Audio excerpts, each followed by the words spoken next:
हम लोग कल की क्लास में न्यूमेरिकल पढ़ रहे थे और रोहन यादव ये जैसा कि जान रहे हो हमने आपको फार्मूले एक्सप्लेन किए थे इस तरह के अभ्यास की सवालों को लगाने के लिए। तो सबसे पहले देवेश चंद पांडे पहला सूत्र जो है आप ये जाने थे, अपवर्तनांक n refractive index n equal c upon B, मतलब किसी माध्यम का अपवर्तनांक वायु में चाल बटे माध्यम में चाल। स्वाति वर्मा जी, इसी को हम लोग साइन आई बटे साइन आर और इसी को V1/V2 भी बताए थे। पहले माध्यम में प्रकाश की चाल बटे दूसरे माध्यम में चाल। और ऐसे ही बच्चों आपको एक्सप्लेन किए थे, अगर याद हो क्लियरली आपको जो है, तो हमने समझाया था आपको कि अगर किसी माध्यम में प्रकाश की चाल जानना हो तो सी अपान है, तरंगदैर्घ्य दीपिका किसी माध्यम में जाननी हो तो लैम्डा नॉट अपान एन, यही बताए थे। और आपको यह भी बताए थे कि क्रांतिक कोण के पदों में अपवर्तनांक n बराबर कोसेक IC। और इन्हीं के साथ सवालें चल रही थी। 11 नंबर का सवाल शिवांशु पांडे। किसी माध्यम में प्रकाश की चाल 2×10⁸ मीटर प्रति सेकंड है, इस माध्यम का अपवर्तनांक क्या होगा? किसी माध्यम में, ध्यान से सुनिएगा सभी बच्चे, प्रश्न नंबर 11 हम आपको समझा रहे हैं और बता भी रहे हैं। इस तरह से समझिए उनेशा जी कि आपको भी आ जाए। तो ध्यान दीजिए, किसी माध्यम में प्रकाश की चाल 2×10⁸ मीटर प्रति सेकंड है, उस माध्यम का अपवर्तनांक बताओ। तो माध्यम में प्रकाश की चाल 2×10⁸ मीटर पर सेकंड। और बच्चों चाहे दिया रहे चाहे न दिया रहे, वायु या निर्वात में प्रकाश की चाल हमेशा के लिए जानते रहा करो 3×10⁸ मीटर पर सेकंड ये होती है। हिंडोला यहाँ ध्यान दो, माध्यम का अपवर्तनांक n बराबर C अपान V फार्मूला होता है। पन्ना पलटने की बजाय ध्यान दो, C की जगह 3×10⁸, V की जगह 2×10⁸, ये दोनों कट गया, 3 को 2 से भाग देंगे तो 1.5। अपवर्तनांक एक अनुपात होता है, इसका कोई मात्रक नहीं होता और इसलिए अपवर्तनांक केवल 1.5 लिखा जाएगा, मात्रक लेस राशि है। जल के सापेक्ष कांच का अपवर्तनांक 1.25 है। यदि कांच में प्रकाश की चाल 2×10⁸ मीटर प्रति सेकंड हो तो जल में प्रकाश की चाल बताओ। देखो जरा, कह रहा है जल के सापेक्ष कांच का अपवर्तनांक, यही कह रहा है ना प्यारे साथियों। जल के सापेक्ष कांच का अपवर्तनांक WNT 1.25 दिया, 1.125 और कह रहा है कांच में प्रकाश की चाल 2×10⁸। कांच में प्रकाश की चाल वेलोसिटी इन कांच 2×10⁸ मीटर पर सेकेंड। तो आपको वेलोसिटी इन जल बतानी है, यही कह रहा है, हम नहीं कह रहे हैं, प्रश्न कह रहा है। तो गौर से देखिएगा और ध्यान से समझिएगा।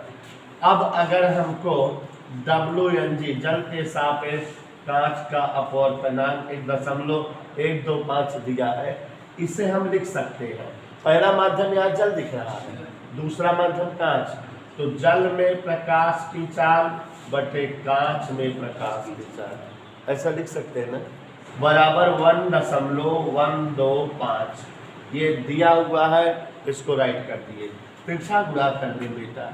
तो इसलिए उनेशा VW बराबर जल में चाल बराबर तिरछा गुणा 1.125 गुणे VRG, तो 1.125। और बच्चों कांच में प्रकाश की चाल 2×10⁸ दिया हुआ है, इसका इसमें गुणा करिए, 25 दूनी 50, 2.25 गुणे 10⁸ मीटर पर सेकेंड प्रकाश की चाल आ गई जल में। आगे बोलो बेटा।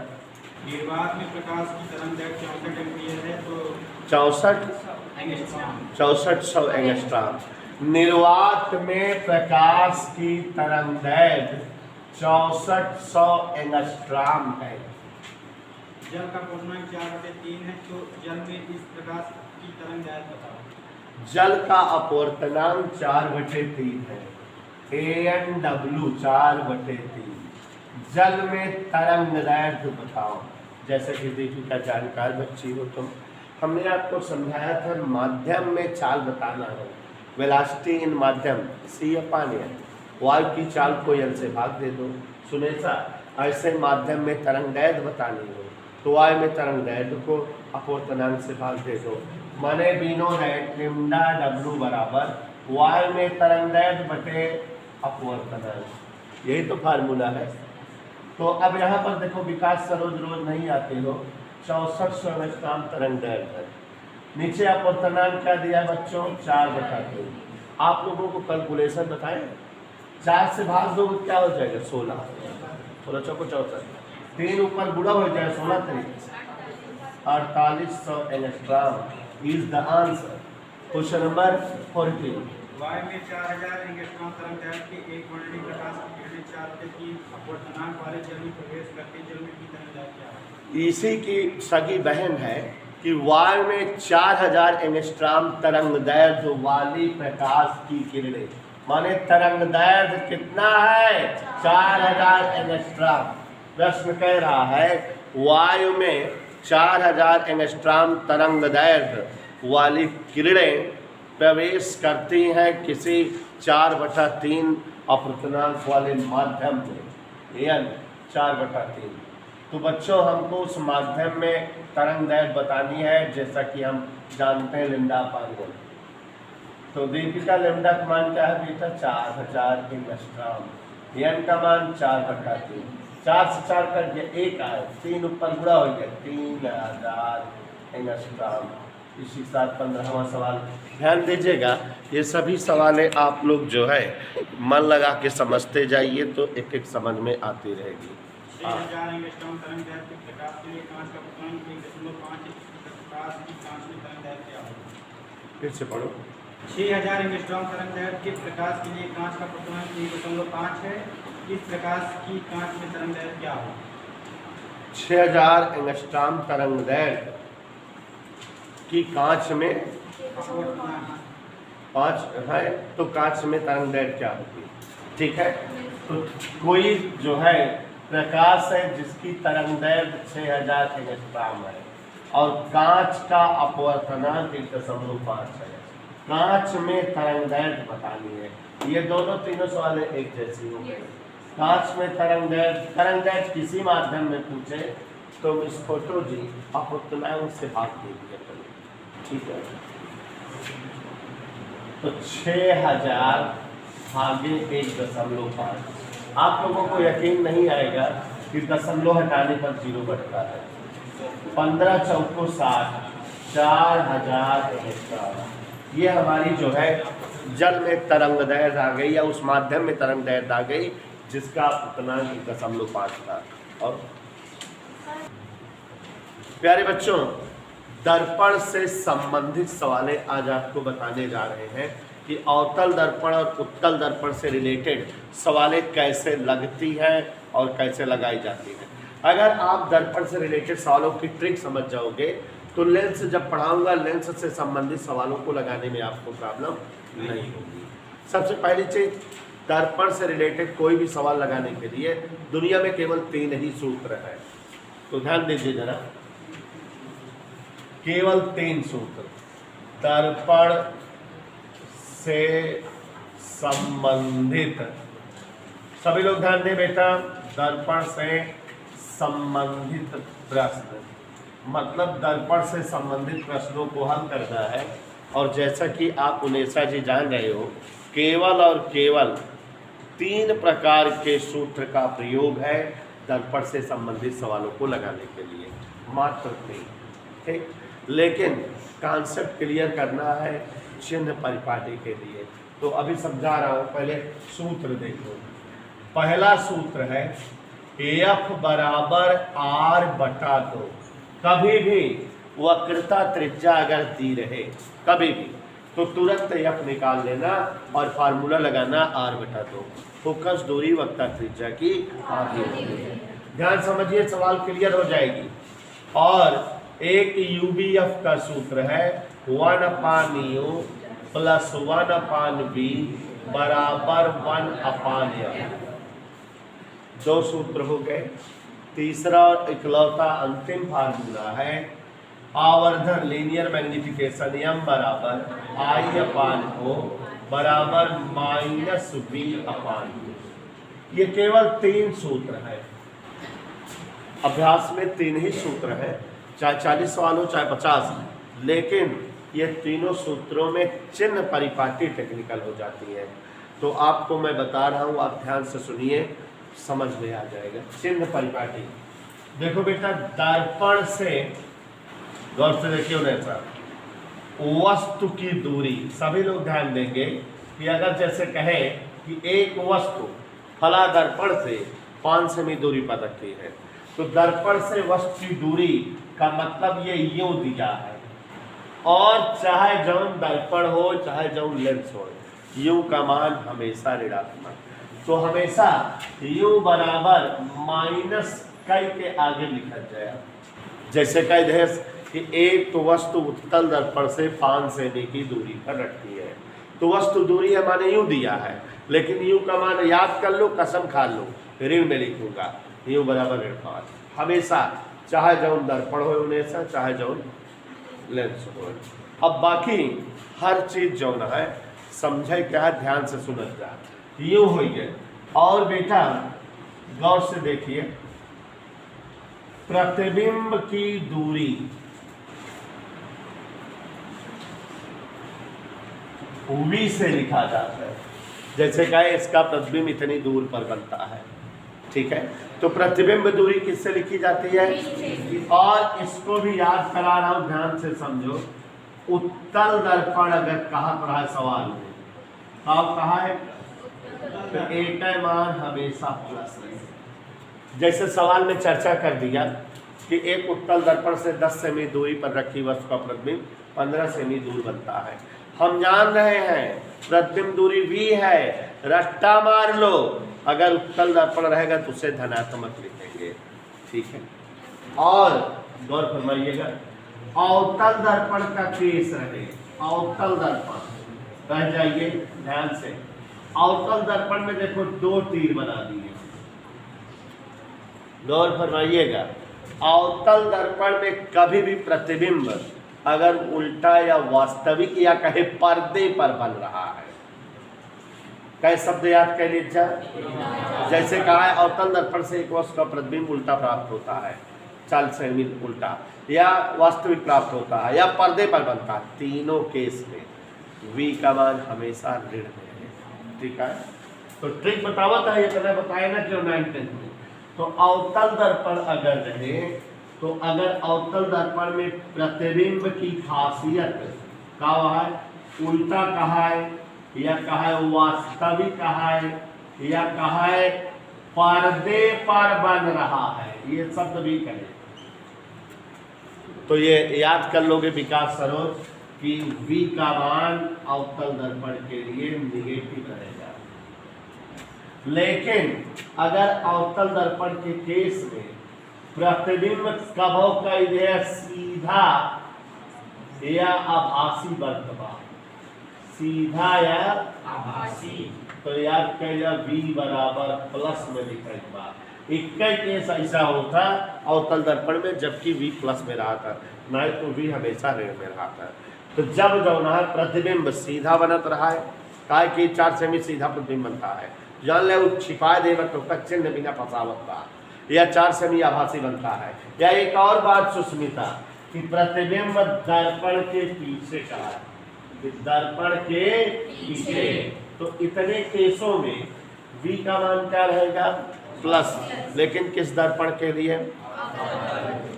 याद हो रहा है, सवाल लगाने में दिक्कत नहीं होगी, चिन्ह धर दोगे ना। फोकस दूरी हुआ वक्रता त्रिज्या, दोनों का चिन्ह समझो। किसका किसका चिन्ह बता रहे हैं? समझ में आ रहा है कि नहीं?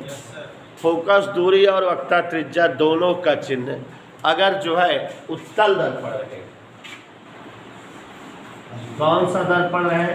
सवाल में उत्तल दर्पण रहे तो FV प्लस में और आर भी प्लस में। उत्तर त्रिज्या और फोकस दूरी दोनों का मान क्या रहेगा, धनात्मक। ठीक है उन्हें सर। और अवतल दर्पण रहे सवाल में तो रटे रहा जा एफ व आर दोनों क्या रहेंगे, समझ में आया? सुस्मी नहीं समझ रही। वस्तु की ऊंचाई, याद कर लीजिए कि वस्तु की ऊंचाई को ओ से लिखते हैं और हमेशा धनात्मक होती है। नहीं समझोगे? प्रतिबिंब की ऊंचाई, उन्हें सब समझा देता ही, चिन्ह वाली दिक्कत है, फंसा कंसेप्ट के लिए। प्रतिबिंब की ऊंचाई आई और एक द्विकेश। प्रतिबिंब उल्टा रहे तो उकाव रहे, वास्तविक रहे, और तब ओके चिन्ह ऋण रहे। प्रतिबिंब अगर उल्टा बना बा या वास्तविक बना बा या जानता पर्दा पे बना है तो आई के मान ऋण है। और अगर जो है प्रतिबिंब सीधा बन रहा हो या आभासी बन रहा हो तो आई का मान प्लस में। और ये चिन्ह परिपाटी है दर्पण से रिलेटेड सवालों को लगाने के लिए। मैंने आपको समझा दिया कि आप बच्चों अब सवालों में कंफ्यूज नहीं होंगे। एक बार फिर से सुन लो। सबसे पहले चीज तो जान लो कितने सूत्र प्रयोग होंगे। There are 3 formula used for लगाइन सवाल ऑफ दर्पण। ठीक है, तो 3 सूत्रों में पहला सूत्र क्या है, एफ बराबर आर बटे फोकस दूरी बराबर वक्र त्रिज्या बटे। दूसरा सूत्र है 1/u plus 1/v equal 1/f। कोई डाउट बेटा? क्लियर। तीसरा सूत्र है आवर्धन m बराबर I/O बराबर -b/। 19। अब चिन्ह परिपाटी में देखो क्या क्या बताए हैं आप लोग, सभी लोग गौर से देखो। अगर जो है दर्पण से वस्तु की दूरी है तो वो किससे लिखी जाती है, यू। और हमेशा क्या होती है, ठीक है, हमेशा माइनस होती है। v का मान हमेशा माइनस, दर्पण और लेंस दोनों। प्रतिबिंब की दूरी किससे लिखी जाती है, v से। प्रतिबिंब की दूरी में खासियत बताए है, उत्तल दर्पण के लिए v का मान हमेशा प्लस, अवतल दर्पण के लिए अगर प्रतिबिंब सीधा आभासी या दर्पण के पीछे रहे तो v प्लस रहे, अदरवाइज अगर प्रतिबिंब उल्टा वास्तविक या पर्दा बंदबा तो v का मान था माइनस। समझ में याद रहा इतना जो बताया ना होने, सुन ले। और अगर फोकस दूरी और वक्र त्रिज्या कहा बेटा तो उत्तल दर्पण के वक्र त्रिज्या फोकस दूरी दोनों धन होता है और अवतल दर्पण के फोकस दूरी वक्र त्रिज्या दोनों ऋण में लिखा जाए। चिन्ह परिपाटी याद करे रहा।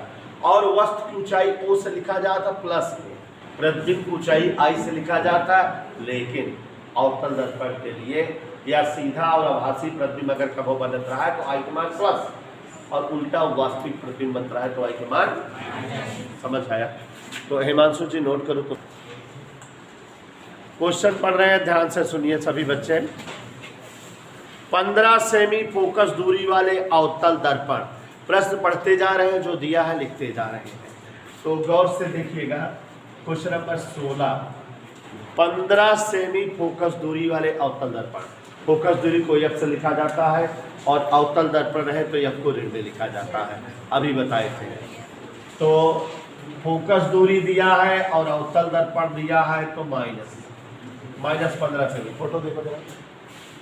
15 सेमी फोकस दूरी वाले अवतल दर्पण के सामने दर्पण से 10 सेमी की दूरी पर, तो दर्पण से जो दूरी होती है उसे हमने आपको बताया यू से, और हमेशा किस में रहती है, माइनस। 8 सेमी ऊंचाई की वस्तु, वस्तु की ऊंचाई ओ से, और पॉजिटिव वे में लिखेंगे ओ बराबर 8 सेमी। आगे देखो जरा। दर्पण द्वारा बने प्रतिबिंब की स्थिति, माने प्रतिबिंब कहाँ बनता है, कितना ऊंचा बनता है, ये सब बताना है। तो अब देखो जरा 1 मिनट, एफ है यू है तो दूसरा वाला सूत्र लगा दे, 1/u प्लस 1/v बराबर 1/f। चिन्ह सहित वैल्यूज पुट करें, स्वतः तो चिन्ह क्लियर हो गया है। अच्छा, यू की जगह हिंडोला देखो -10, वी की जगह नहीं मालूम, एफ की जगह ओके बिल्कुल 1/v बराबर 1/15, ये माइनस उधर क्या प्लस है 1/10। ओके, अब यहाँ देखो 15 और 10 का एलसीएम ले लेंगे। 15 और 10 का एलसीएम क्या होता है 30, तो यहाँ 30 हो गया एलसीएम। और आप भिन्न का घटाना देखो, भिन्न का जोड़ देखो कैसे होता है फोटो, हर से हर को भाग दो, जो आए अंश में गुणा करो। तो 15 दूनी 30, 2 एक कम 2 धन 10 तिहाई 3 एक कम 3। तो देखो यहाँ स्वाति 3 में से 2 गए 1/30, किसका मान आने वाला है स्वाति, तिरछा गुणा करते हैं, v एक कम 20, 30 एक कम 30, तो ये इस तरह से आ गया v बराबर 30 सेमी। एक आंसर आ गया, कोई डाउट? आ जाओ बच्चे, v बराबर 30 सेमी, कोई डाउट? देख रहे हो ना? अब यहाँ पर ध्यान से देखो, हमको i भी बताना है, तो आपको सूत्र बताए हैं i वाला v वाला, I/O बराबर -V/O, उसका प्रयोग करो। इसलिए I/O बराबर -V/U। गौर से देखो, फार्मूले का इस्तेमाल करते हैं। I की जगह बेटा नहीं मालूम, वस्तु की ऊंचाई 8 माइनस V आ चुका है, और वस्तु दूरी गौर से देखो जरा, 0 0 कर गया, माइनस से माइनस, तिरछा गुणा कर दो 8 3, मतलब ध्यान से समझिए, प्रतिबिंब 24 सेमी लंबा बनेगा, वस्तु जबकि 8 थी तो 3 गुना बड़ा बनेगा, और प्लस में आ रहा है तो इसका मतलब कैसा बनेगा, सीधा बनेगा। और दर्पण कौन है, अवतल, तुम्हारे आभासी, तो अवतल दर्पण में 10 सेमी दूरी पर स्थित वस्तु का प्रतिबिंब दर्पण से 30 सेमी पीछे सीधा बड़ा और 3 गुना बन रहा है, ठीक है। अच्छा, बनेगा भी बड़ा, क्योंकि देखो फोकस दूरी कितना है 15, लेकिन वस्तु कहाँ रखी है 10 पे, माने फोकस दूरी पहले वस्तु रखी है, पहली वाली कंडीशन जो दर्पण से बताए थे वही है। एक उत्तर ये आ गया बेटा, एक उत्तर ये आ गया है, कहीं कोई दिक्कत? क्वेश्चन नंबर 2 बता रहे हैं, ध्यान समझो। 17वां, ध्यान देना आयुष, 17 नंबर का प्रश्न है शिवांशु। कोई बोलेगा नहीं, हम क्वेश्चन ढूंढ दे रहे हैं, और अगर आप लोगों को मिल जाए तो। सुई वाला है, पढ़ रहे हैं, सुनिएगा। 4.5 सेंटीमीटर प्रश्न पढ़ रहे हैं, 4.5 सेमी साइज की छोटी सुई, कोई एक सुई है, माने वस्तु है जो 4.5 सेंटीमीटर लंबाई है, माने ओ दिया है कि सुई 15 सेमी फोकस दूरी वाले उत्तल दर्पण से 12 सेमी की दूरी पर रखती है। वस्तु दूरी 12 है और वस्तु की हमेशा दूरी माइनस में, और फोकस दूरी उत्तल दर्पण है प्लस में, 15 सेमी फोकस दूरी कह रहा है। 15 सेमी फोकस दूरी उत्तल दर्पण के लिए यह प्लस में होता है, से 12 सेमी दूरी पर 4.5 सेमी लंबी वस्तु रखी है। कह रहा है कि इसकी स्थिति और आवर्धन बताओ। प्रतिबिंब की स्थिति माने V बताना है, और आवर्धन माने I बताना है, M बताना है। प्रतिबिंब की ऊंचाई I बताना है। ये 2-3 चीजें पूछ रहा है, तो चले, कोई डाउट तो नहीं है, एकदम इसी तरह से लगा। एक भी सवाल समझ में आ जाए तो सब कर सकते हो, बस चिन्ह थोड़ा सा ध्यान से कंसंट्रेट होकर के रखिएगा। तो U और F है, जैसे इसको लगाए थे 1/U प्लस 1/V बराबर 1/F से, रोहन इसी फार्मूले का प्रयोग करें, हम आगे बढ़े तो गौर से देखिए जरा। 1/U, U की जगह बेटा -12, V तो पता करना है, 1/F की जगह 15, जैसा कि इसके बाद आप जान रहे हैं बेटा, हम ट्रांसफर कर देंगे वैल्यू। तो यहाँ 1/v बराबर 1/15 माइनस इधर आया प्लस 1/12। 12 और 15 का एलसीएम आप सभी को अच्छे से पता है 60 होता है, ठीक है। तो 60 एलसीएम लिए, हर से हर को भाग दो, 15 चौको 60, 4, 12 पंचे 60, 9/60 बराबर 1/20, पलट दो, v बराबर 60/9, 3 से भाग दे दो, 20 तिहाई 60, 3 तरीका 9। तो एक आंसर ए आ गया।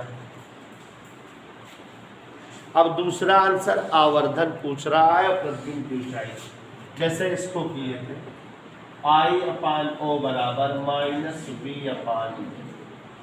I O की जगह क्या लिखे 4.5, v की जगह 20/3, U की जगह -12।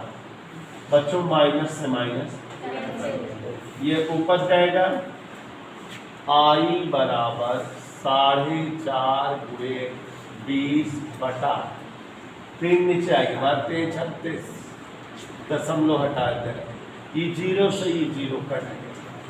9 को पहाड़ा 9 चौक 36, 9 बचे तो 10/4, 4/2 प्रतिबिंब कितना ऊंचा बना 2.5 से भी, वस्तु रही 4.5 माने प्रतिबिंब छोटा बना, प्लस में उत्तर होता है माने प्रतिबिंब सीधा और आभासी हो, ठीक है। आवर्धन भी बताना है, m बराबर -v/u, तो -v की जगह 20/3, u की जगह 15 -12, तो माइनस से माइनस कैंसिल हो गया, 20/36, 4 पंचे 20, 4 9 36, 5/9 प्रतिबिंब का आवर्धन भी आ गया। तो इसे आप जो है लगा